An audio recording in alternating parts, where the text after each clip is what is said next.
Lord Curzon का इतिहास।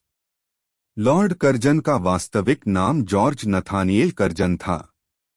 Lord Curzon का जन्म 11 जनवरी 1859 ही को कैडलेस्टन, ब्रिटेन में हुआ था। लॉर्ड कर्जन का कार्यकाल 6 जनवरी 1899 से 18 नवंबर 1905 तक था। लॉर्ड कर्जन के कार्यकाल 1899 में कलकत्ता कॉरपोरेशन अधिनियम लागू किया गया था। कलकत्ता कॉरपोरेशन अधिनियम 1899 के प्रमुख प्रावधान क्या थे? 1. कलकत्ता कॉरपोरेशन के सदस्यों की संख्या कम कर दी गई।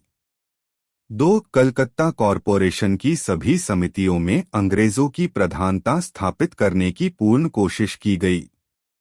3. कलकत्ता कॉरपोरेशन के 28 भारतीय सदस्यों ने अपने पद से त्याग पत्र दे दिया था। लॉर्ड कर्जन के कार्यकाल 1899 में भारतीय टंकण और पत्रमुद्रा अधिनियम पारित हुआ था। भारतीय टंकण और पत्रमुद्रा अधिनियम 1899 के प्रमुख प्रावधान क्या थे? 1. इस अधिनियम के तहत लॉर्ड कर्जन ने अंग्रेजी स्वर्ण मुद्रा को कानूनी मुद्रा बनाया था। 2. विनिमय की दर 15 रु प्रति पौंड करने का प्रावधान किया गया था। 3. 500 रु वार्षिक आय वाले व्यक्तियों को कर देना निश्चित किया गया था। 4. जो लोग नमक का व्यापार करते थे उनके कर में कमी की गई। लॉर्ड कर्जन के कार्यकाल 1899 से 1890 के मध्य भारत में भीषण सूखा और अकाल पड़ा, जिसके कारण बहुत सारे किसानों मौत हुई। इसी का विश्लेषण करने के लिए 1901 में लॉर्ड कर्जन ने सर एंटनी मैकडॉनल्ड की अध्यक्षता में अकाल आयोग का गठन किया। इस आयोग के द्वारा प्रस्तुत की गई रिपोर्टों में किसानों की उन्नति के लिए विशेष सुझाव प्रदान किए गए, जिन पर 7 करोड़ रु बजट तैयार किया गया था। रेल व्यवस्था में सुधार करने के लिए लॉर्ड कर्जन ने 1901 में टॉमस रॉबर्टसन के नेतृत्व में एक रेलवे आयोग का गठन किया था। रेलवे आयोग 1901 के प्रमुख प्रावधान क्या थे? 1. रेलवे आयोग के द्वारा 1903 में रिपोर्ट सौंपी गई। 2. रेलवे का उपयोग व्यापार के लिए भी किया जाएगा। 3. रेलों की संख्या में वृद्धि की गई। 4. 3 सदस्यों वाले रेलवे बोर्ड की स्थापना की गई। 5. लॉर्ड कर्जन के कार्यकाल में ही सबसे अधिक रेलवे लाइनें बिछाई गई थीं। 1901 में ही लॉर्ड कर्जन ने सर कॉलिन स्कॉट मानक्रीफ की अध्यक्षता में एक सिंचाई आयोग का गठन किया गया था। 1903 में सिंचाई आयोग के द्वारा प्रस्तुत की गई रिपोर्टों के आधार पर लॉर्ड कर्जन ने 44 करोड़ रु खेती की सिंचाई पर खर्च करने का प्रावधान किया था। कृषि को वैज्ञानिक तरीके से करने के लिए लॉर्ड कर्जन ने 1901 में ही कृषि इंस्पेक्टर जनरल की नियुक्ति और 1905 में एक कृषि अनुसंधान संस्था बंगाल में खोली थी। लॉर्ड कर्जन के कार्यकाल 1901 में दी इंपीरियल कैडेट कोर की स्थापना की गई थी। दी इंपीरियल कैडेट कोर के प्रमुख प्रावधान क्या थे? 1. दी इंपीरियल कैडेट कोर के द्वारा राजाओं, नवाबों और बड़े व्यापारियों के बच्चों को सैनिक प्रशिक्षण प्रदान करना प्रमुख उद्देश्य था। 2. सैनिक अधिकारियों के प्रशिक्षण के लिए क्वेटा में एक सैनिक स्कूल खोला गया था। 3. दी इंपीरियल कैडेट कोर में शामिल होने के लिए एक परीक्षा देनी होती थी जिसे किचन टेस्ट कहा जाता था। सेना में सुधार करने के लिए लॉर्ड कर्जन ने 1902 में भारतीय ब्रिटिश सेना का मुख्य सेनापति लॉर्ड किचनर को बनाया था। 1902 में लॉर्ड कर्जन ने सर एंड्रयू फ्रेजर की अध्यक्षता में पुलिस आयोग का गठन किया था। पुलिस आयोग 1902 के प्रमुख प्रावधान क्या थे? 1. पुलिस आयोग के द्वारा 1903 में रिपोर्ट प्रस्तुत की गई।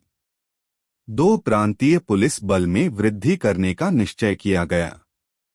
3. सिपाहियों को छानबीन के गांव में जाने का अधिकार प्रदान करने का निश्चय किया गया। 4. किसी भी व्यक्ति को संदेह के आधार पर गिरफ्तार न करने का निश्चय किया गया। 5. गुप्तचर विभाग को स्थापित करने का निश्चय किया गया। 6. पुलिस बल के लिए प्रशिक्षण स्कूल खोलने का निश्चय किया गया। कृषि बैंकों की शुरुआत भी लॉर्ड कर्जन के ही कार्यकाल से हुई थी। 1902 में लॉर्ड कर्जन ने सर टॉमस रेले की अध्यक्षता में एक विश्वविद्यालय आयोग का गठन किया, जिसमें सैयद हुसैन और गुरुदास बनर्जी इसके सदस्य थे, और इसी आयोग की सिफारिश पर 1904 में भारतीय विश्वविद्यालय अधिनियम पारित किया गया था। भारतीय विश्वविद्यालय अधिनियम 1904 के प्रमुख प्रावधान क्या थे? 1. इस अधिनियम के द्वारा विश्वविद्यालयों की संस्थाओं पर नियंत्रण स्थापित करने कोशिश की गई। 2. इसी अधिनियम के द्वारा विश्वविद्यालयों की सीमा को निर्धारित करने का अधिकार सिर्फ वायसराय को प्रदान कर दिया गया था। 3. सीनेट के सदस्यों की संख्या 50 से बढ़ाकर 100 कर दी गई। 4. कलकत्ता हाई कोर्ट के न्यायाधीश गुरुदास बनर्जी ने इसका विरोध किया था। लॉर्ड कर्जन के कार्यकाल 1904 में प्राचीन स्मारक परीक्षण अधिनियम पारित किया गया था। प्राचीन स्मारक परीक्षण अधिनियम 1904 के प्रावधान क्या थे? 1. भारत में पहली बार प्राचीन इमारतों पर ध्यान देने की कोशिश की गई। 2. डायरेक्टर जनरल ऑफ आर्कोलॉजी के नेतृत्व में एक पुरातत्व विभाग की स्थापना की गई। 3. 50,000 पाउंड का बजट इस कार्य के लिए बनाया गया था। 4. दुर्लभ वस्तुओं के लिए संग्रहालय बनाने की शुरुआत की गई। लॉर्ड कर्जन के कार्यकाल का सबसे विवादित कार्य 1905 में बंगाल का विभाजन माना जाता है। बंगाल विभाजन 1905 के प्रमुख तथ्य। 1. फरवरी 1904 में लॉर्ड कर्जन ने पूर्वी बंगाल, आधुनिक बांग्लादेश का दौरा किया था। जुलाई के 2 से 1905 को शिमला, हिमाचल प्रदेश में बंगाल विभाजन की घोषणा की गई। 3. बंगाल विभाजन की योजना 16 अक्टूबर 1905 को लागू की गई थी। 4 सितंबर 1905 में ब्रिटिश सम्राट के द्वारा इसकी स्वीकृति प्रदान की गई। 5. इन सभी कार्यों के बाद बंगाल को 2 भागों पश्चिम बंगाल और पूर्वी बंगाल में विभाजित कर दिया गया था। 6. पश्चिम बंगाल का 5 करोड़ 40 लाख जनसंख्या थी और इसमें बिहार और उड़ीसा भी शामिल थे। 7. पूर्वी बंगाल, आधुनिक बांग्लादेश में 3 करोड़ 10 लाख जनसंख्या थी और इसका मुख्यालय ढाका में था। लॉर्ड कर्जन ने अगस्त 1904 में तिब्बत पर अधिकार कर किया था, लेकिन 7 सितंबर 1904 को एक संधि के द्वारा दोनों के मध्य समझौता हो गया था। ब्रिटिश भारत के मुख्य सेनापति लॉर्ड किचनर से मतभेद के चलते 1905 में लॉर्ड कर्जन ने वायसराय के पद से त्यागपत्र दे दिया था और वापस इंग्लैंड चले गए थे। 20 मार्च 1925 को लंदन में लॉर्ड कर्जन की मृत्यु हो गई।